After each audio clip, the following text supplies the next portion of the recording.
당신은 우주를 떠도는 작은 씨앗이다. 행성과 행성 간에 존재하는 무한한 어둠. 그를 바라보는 것이 당신의 유일한 일과일 것이다. 가끔씩 희끗한 것이 스쳐가거나 영문 모를 폭발이 이어질 때면 그것이 별의 탄생인지 행성의 죽음인지 혹은 당신이 모르는 누군가의 소행인지 알 수 없으나 당신은 개의치 않을 것이다. 어딘가로 떠날 이유도 존재한 곳에 머물 이유도 찾지 못한 채 당신은 무엇을 들이켜야 가실지 모르는 갈증으로 내내 괴로워할 것이다. 아니, 그리워할 것이다. 그러다 만나게 될 것이다. 절절 끓는 에너지로 부옇게 가린 행성, 안에서 용솟음 치는 힘, 그 열기가 멀리서도 전신을 데우는 행성, 당장에 그 대지를 껴안아 뿌리를 내라고 소란스런 본능은 북을 대며 당신을 충동질한다. 아니, 어쩌면 당신은 이미 그를 향해 뛰어들어 견딜 수 없는 환희를 맛보았을 수도 있다. 하지만 거기까지. 당신은 그 행성에 가닿기도 전에 소멸한다. 행성을 둘러싼 에너지의 소용돌이, 그 달콤한 것에 휘말려 덧없이 바스러진다. 그녀가 나타나기 전까지는 그랬다. 그녀는 씨앗이었다. 싹도 틔우지 못하고 죽어간 것들에 감히 비할 수 없는 배. 오래 굶주리는 동안에도 그녀는 결코 서두르지 않으며 섣불리 아무 것이나 탐하지 않았다. 우주의 공백에 파묻혀 단단히 웅크리고 무에 가까울 만큼 존재를 지웠다. 그리고 기다렸다. 그녀에게 걸맞은 단 하나의 행성을, 그녀라는 축복이 내릴 영광의 대지를. 마침내 주알라바돈이 시야에 들어왔을 때 그녀에게는 한치의 망설임도 없었다. 우주가 그녀의 기척을 감지했을 즈음 그녀는 이미 주알라바돈에 있었다. 행성을 올가맨 것을 마구잡이로 풀어헤치고 누구에게도 내준 적 없는 대지에 몸을 뉘었다. 생명을 품어본 적 없는 행성은 놀란 듯 힘을 터뜨렸으나 이내 그녀의 발 아래 달큼한 에너지로 일렁였다. 날카로운 가시가 몸을 함부로 긁고 지나듯 쓰라리면서도 기분 좋은 감각. 그녀가 뒤척였다. 뿌리를 낼 것이었다. 안에 있는 것을 꺼내 마시기 위해 멀리, 더 깊이. 혈관 같은 뿌리는 행성 구석구석 남김없이 닿았다. 그녀가 땅의 힘을 꿀떡일 때마다 행성은 울부짖듯 비명을 토했고 그 열기에 몸을 내맡길수록 그녀는 변이해갔다. 끌어당긴 에너지는 그녀를 중심으로 느긋한 파도를 그리며 넘실대고 그녀가 맺은 봉우리는 금방이라도 터질 듯 통통하게 부풀어 올랐다. 겨우 목이나 죽였을까. 마침내 그녀의 뿌리가 대지의 반대편을 뚫고 나온다. 그리고 이어진 고통. 온 땅이 얼어 있었다. 하나의 씨앗에 힘을 모조리 빼앗긴 대지의 한기가 복수라도 하듯 살갗을 찢어발겼다. 냉기를 이기지 못한 뿌리는 비틀리고 시들었지만 그녀는 비로소 만족했다. 주알라바도는 오롯이 그녀의 것이 되었다. 대지의 온도가 달라지자 바람이라는 것이 불기 시작했다.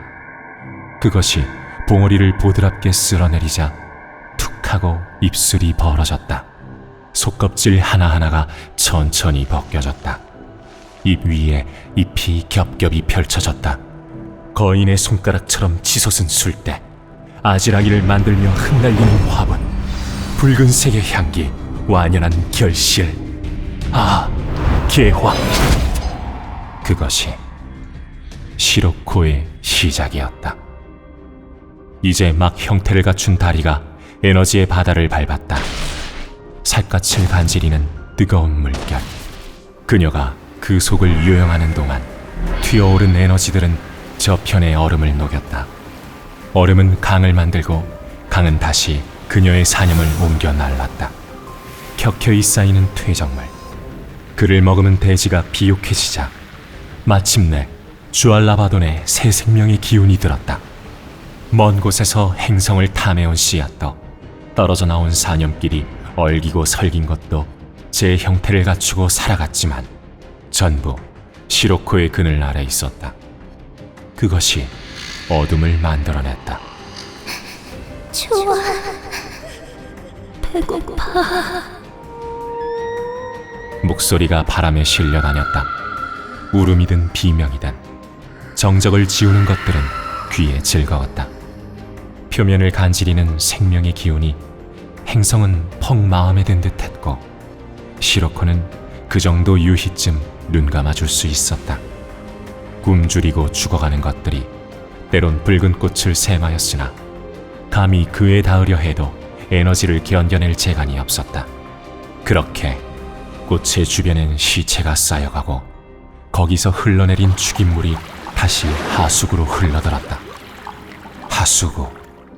상류의 부스러기와 그걸 두고 싸우다 목숨을 버린 놈들까지 뒤엉겨 썩을 대로 썩은 강은 그렇게 불렸다. 언제까지 하수구에서 찌꺼기만 먹고 살아야 하지? 그 속에서 쓸만한 것을 건진 미스트랄은 순전히 운이 좋았던 것뿐이나 모든 어리석은 것들이 그러하듯 그녀 역시 큰 착각에 빠졌다. 살아보겠다고 발버둥치는 저 미물들과 나는 다르다. 주알라바돈이 나를 선택했기에 내게 이런 힘이 주어진 것이다. 내가 이 행성의 진짜 주인이다.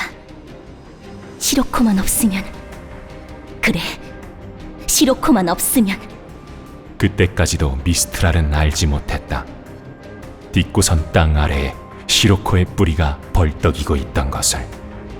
그것이 마치 먹이를 노리는 뱀처럼 갈라진 혀끝을 느리게 날름거렸음을. 죽음을 재촉하는 발걸음은 상류로 향했다. 미스트랄에게 정신을 빼앗긴 녀석들도 함께였다. 하지만 언제나 불처럼 끓던 곳에 다다랐을 때 어쩐지 아무것도 보이지 않았다. 분명 여기가 맞는데. 축축한 땅덩이엔 아직 온기가 남아있었다. 겁을 집어먹은 녀석들을 뒤로 하고 미스트랄은 과감히 앞으로 나아갔다. 꽃자루가 사라지고 푹 패인 땅덩이엔 검은 심연이 자리하고 있었다. 미스트랄은 고개를 빼고 그 안을 들여다보았다. 검보랏 빛에 끈적끈적한 액체가 고인 웅덩이, 그 사이로 별처럼 반짝이는. 시로코? 순간 후끈한 열풍과 함께 검은 구체가 치솟아올랐다. 검은 드레스 자락이 커튼처럼 펼쳐지며 화려하게 피어난 것은 여왕 그 자체였다. 틀어올린 머리칼은 왕관처럼 빛나고 검붉은 입술 끝은 손톱달처럼 뾰족했다. 그 위용에 얼어붙은 가여운 존재를 향해 시로코는 우아하게 손을 뻗었다. 괘씸한. 미스트랄의 발밑에 검은 늪이 생겼다. 그제야 정신이 든 그녀가 무의미한 저항을 거듭했지만 바닥에서 솟아오른 자색의 가시가 버둥거리는 팔다리를 뚫고 결박했다. 행성의 진짜 주인이 누구인지 똑똑히 보거라. 시로코가 싸늘한 웃음을 흘리자 다시 폭풍이 일었다. 전신의 살을 저미는 고통에 미스트랄은 새된 비명을 질렀다. 주알라바돈에 기생하는 모든 생명들이 그 소리를 듣도록, 다시는 헛된 열망을 품지 않도록 시로코는 느긋하게 기다려주었다. 쓸모가 없어진 미스트랄은 감옥이라 불리는 얼음지대에 던져졌다. 오랜만에 찾아온 정막을 누리며 여왕은 살며시 몸을 풀었다. 피어난 핏빛의 꽃송이가 이불처럼 행성을 뒤덮었다. 주알라바돈은 오롯이 그녀의 것이었다.